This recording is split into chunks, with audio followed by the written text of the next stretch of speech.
लोकशाही विरुद्धच्या विघातक शक्तीच्या विरोधात क्रांतीचा नारा देण्याची गरज असे प्रतिपादन माजी मंत्री बाळासाहेब थोरात यांनी संगमनेरमध्ये 9 ऑगस्ट क्रांती दिनाच्या पार्श्वभूमीवर केला आहे। राष्ट्रपिता महात्मा गांधी यांच्या नेतृत्वाखालील 9 ऑगस्ट क्रांती दिन चले जाओचे मोठे आंदोलन झालं। देश स्वातंत्र्यासाठी अनेक वीरांनी हुतात्मे पत्करले। त्यांच्या त्यागातून देशाला स्वातंत्र्य मिळालं।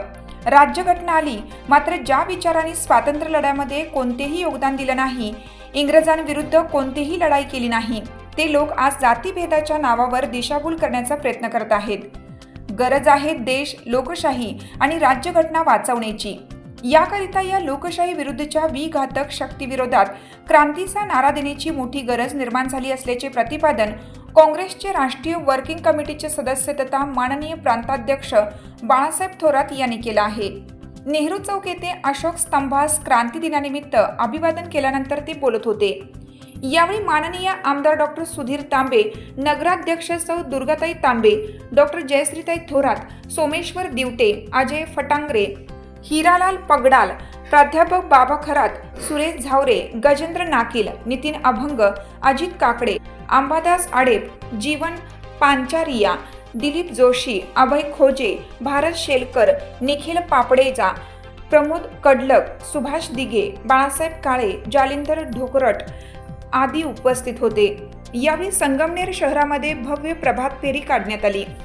यावेळी बोलताना माजी मंत्री बाळासाहेब थोरात म्हणाले की 9 ऑगस्ट क्रांती दिन हा भारतीय स्वातंत्र्य लढ्यातील अत्यंत महत्त्वाचा दिवस आहे। राष्ट्रपिता महात्मा गांधी यांच्या नेतृत्वाखालील भारत छोडो हे आंदोलन या दिवशी सुरू झालं। संपूर्ण देश पेटून उठला। नंदुरबारचा 11 वर्षाचा शिरीष कुमार देशाचा झेंडा घेऊन निघाला। यावेळी त्याच्यावर ब्रिटिशांनी गोळ्या घातल्या। अनेक क्रांतीवीर देशभक्त यांच्या त्यागातून आणि बलिदानातून भारताला स्वातंत्र्य मिळालं। स्वातंत्र्यानंतर डॉक्टर बाबासाहेब आंबेडकर यांच्या नेतृत्वात राज्यघटना मिळाली। गरिबाला मताचा अधिकार आला। मात्र सध्या देशांमध्ये जातीवादी शक्ती दिशाभूल करत आहे। ज्या शक्तींनी कधीही स्वातंत्र्य लढ्यामध्ये भाग घेतला नाही, इंग्रजांविरुद्ध कोणतीही लढाई केली नाही, यांच्यापैकी कोणीही तुरुंगात गेलं नाही, आज मात्र दुर्दैवानं ती लोक जातीभेदाच्या नावावर राजकारण करत आहेत, देशाची दिशाभूल करत आहेत। या पुढील काळामध्ये देश लोकशाही आणि राज्यघटना वाचवणे हे सर्वात महत्त्वाचे असून लोकशाही विरुद्ध असलेल्या या विघातक शक्तीविरुद्ध क्रांतीचा नारा द्यावा लागणार असल्याचे त्यांनी म्हटलं आहे। तर माननीय आमदार डॉक्टर तांबे म्हणाले की काँग्रेसचे राष्ट्रीय वर्किंग कमिटीच्या बैठकीमध्ये 8 ऑगस्ट रोजी भारत छोडो आंदोलनाची दिशा ठरली। त्याच रात्री सर्व राष्ट्रपुरुषांना अहमदनगरच्या किल्ल्यामध्ये कैद करण्यात आलं। जनता मात्र पेटून उठली। चले जाओ ही मोठी लोक चळवळ उभी राहिली। स्वातंत्र्य लढ्यामध्ये अनेकांनी आपल्या प्राणाची आहुती दिली आणि त्यामधून हे स्वातंत्र्य मिळालं। मात्र हे स्वातंत्र्य आणि लोकशाही सध्या धोक्यात आली असून ही लोकशाही सुरक्षित ठेवण्यासाठी आता सर्वांनी एकजुटीने लढावे असे आवाहन केलं। यावेळी सर्व मान्यवरांनी अशोक स्तंभाला अभिवादन केले। यानंतर राष्ट्रपिता महात्मा गांधी यांना अभिवादन करून मेन रोड बाजारपेठ येथे छत्रपती शिवाजी महाराज पुतळा बस स्थानक परिसरामध्ये भव्य प्रभात फेरी संपन्न झाली। 9 ऑगस्ट क्रांती दिन आहे। 1942 साली महात्मा गांधी यांच्या नेतृत्वाखाली 8 ऑगस्टला इंग्रज सरकार वारंवार त्या ठिकाणी आश्वासनं देऊन देखील भारत देश सोडण्यास तयार नव्हता। तेव्हा 8 ऑगस्टला मुंबईला गोव्याला टँक येथे AICCची बैठक झाली, राष्ट्रीय बैठक झाली काँग्रेस पक्षाची। त्या ठिकाणी सर्व प्रमुख नेते, पंडित नेहरू, मौलाना आझाद, सर्व प्रमुख नेते तिथे उपस्थित होते आणि 9 ऑगस्टला त्या ठिकाणी दिवसभर आंदोलन होणार होतं। 8 ऑगस्टला सर्व प्रमुख नेत्यांना इंग्रज सरकारने तुरुंगात टाकलं। अहमदनगर येथील जो आपलं कोर्ट आहे, अहमदनगरच्या किल्ल्यामध्ये त्या ठिकाणी सर्वांना अटकेत ठेवलं आणि 9 ऑगस्टच्या सकाळी तरी देखील कुठलाही नेता नसताना सर्व कार्यकर्ते संपूर्ण भारतभर रस्त्यावर उतरले आणि अभूतपूर्व असं चले जाओ छोडो भारत हे आंदोलन त्या ठिकाणी झालं। गोवल्या टँकला अरुणा असपानी या महिला नेत्या त्या ठिकाणी ठेवायला त्यांनी झेंडा हातात घेतला आणि अत्यंत मोठं आंदोलन, कित्येक लोक त्या ठिकाणी तुरुंगात गेले, अनेकांवर लाठीचार्ज, अनेक मृत्यूमुखी पावले आणि त्यानंतर त्याला 1947 साली देशाला स्वातंत्र्य मिळालं। असा हा अभूतपूर्व लढा आणि 9 ऑगस्ट क्रांती दिन या निमित्ताने आपण सर्व स्वातंत्र्यवीरांना, सर्व स्वातंत्र्य सैनिकांना, प्रांतीय नेत्यांना, त्याचप्रमाणे ज्यांनी हुतात्मा झालेल्या सर्व क्रांतीवीरांना या निमित्ताने आपण सर्वजण अभिवादन करूया. तेच मी या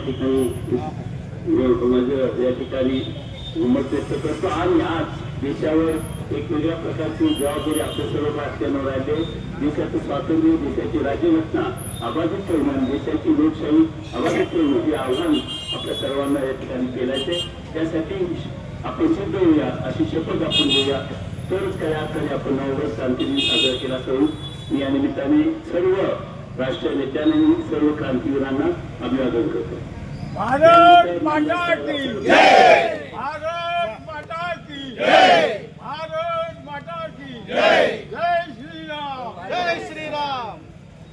इन्किलाब जिंदाबाद. महात्मा गांधी की जय, महात्मा गांधी की जय. आज 9 ऑगस्ट क्रांती दिन संपूर्ण देशामध्ये साजरा केला जातो. महात्मा गांधींच्या नेतृत्वाखाली गावल्या टँकवर चले जावची घोषणा करण्यात आली आणि संपूर्ण देश पेटून उठला. आणि म्हणून ऐतिहासिक महत्व हे या दिनाला आहे. देशाच्या स्वातंत्र्य लढ्यातला एक महत्वाचा दिवस म्हणून 9 ऑगस्ट क्रांती दिन म्हणून ओळखला जातो. महात्मांच्या नेतृत्वाखाली देश पेटून उठला. गरीब असेल, श्रीमंत असेल, व्यापारी असेल, नाहीतर कामगार असेल, एक मुखानं, एक दिलानं त्यांनी संपूर्ण देश स्वातंत्र्याकरता लढा सुरू केला. त्यावेळी गोष्ट आहे की नंदुरबारला सुद्धा एक 11 वर्षाचा मुलगा तिरंगा झेंडा घेऊन नंदुरबार मध्ये चले जावची घोषणा देत निघालेला होता. इंग्रज पोलीस पुढे आले आणि त्यांनी सांगितलं तुला पुढे जाता येणार नाही. त्या परिस्थितीमध्ये त्या शिरीष कुमारनं सांगितलं की मी चालणार, मी झेंडा घेऊन चालणार. आणि त्या 11 वर्षाच्या मुलावर सुद्धा गोळ्या झाडल्या गेल्या. हा क्रांती दिन आहे हे लक्षात घेतलं पाहिजे. अनेक हुतात्मे त्यामध्ये पत्करलं गेलं, अनेकांना जेल भोगावे लागले, हाल अपेक्षा झाली. परंतु या सगळ्यांच्या मेहनतीमधून, त्यांच्या त्यागातून, त्यांच्या कष्टातून, त्यांच्या दूरदृष्टीतून देशाला स्वातंत्र्य मिळालं. आपण राज्यघटना स्वीकारली, आपल्याला मताचा अधिकार आला आणि त्याच्यातून हा देश आज आपण चालतो आहोत. आपल्याला काळजी घ्यावी लागणाऱ्या स्वातंत्र्याची, आपल्याला काळजी घ्यावी लागणाऱ्या लोकशाहीची, आपल्याला काळजी घ्यावी लागणाऱ्या राज्यघटनेची दिशाभूल करणाऱ्या शक्ती आजही ज्या स्वातंत्र्याच्या लढ्यामध्ये गावत्या, ज्यांनी इंग्रजांविरुद्ध कोणतीही लढाई केली नाही, ज्या विचारांना तुरुंगात कुणी गेलं नाही, कोणतं बलिदान नाही, असे विचार पुढे येत असताना दिसत आहेत. माणसामध्ये भेद निर्माण करण्याचा प्रयत्न ते करतायत आणि त्याच्या समाजातून भेद निर्माण करण्याचा प्रयत्न करतायत. दिशाभूल संपूर्ण देशाची करण्याचा प्रयत्न करतायत. या ज्या शक्ती आहेत, विघातक शक्ती आहे, लोकशाही विरोधी शक्ती आहेत, त्यांच्या विरुद्ध पुन्हा एकदा क्रांतीचा नारा देण्याची वेळ या क्रांतीच्या दिनाच्या निमित्ताने असं म्हणलं तरी वावगं ठरणार नाही. मी आज क्रांती दिनाच्या आपल्या सगळ्यांना आणि स्वातंत्र्य जपण्याकरता, लोकशाही जपण्याकरता सगळ्यांना या निमित्तानं शुभेच्छा देतो. आणि आदिवासी दिन सुद्धा आज आहे. रक्षाबंधनाचा पवित्र दिवस आपला आज आहे. अनेक गोष्टी आजच्या महत्वाचा असा हा 9 ऑगस्टचा दिवस आहे. मी सर्वांना या निमित्तानं शुभेच्छा देत आहे. आवाज सह्याद्रीचा करिता संपादक शुभम फापाळे, संगमनेर, जिल्हा अहिल्यानगर.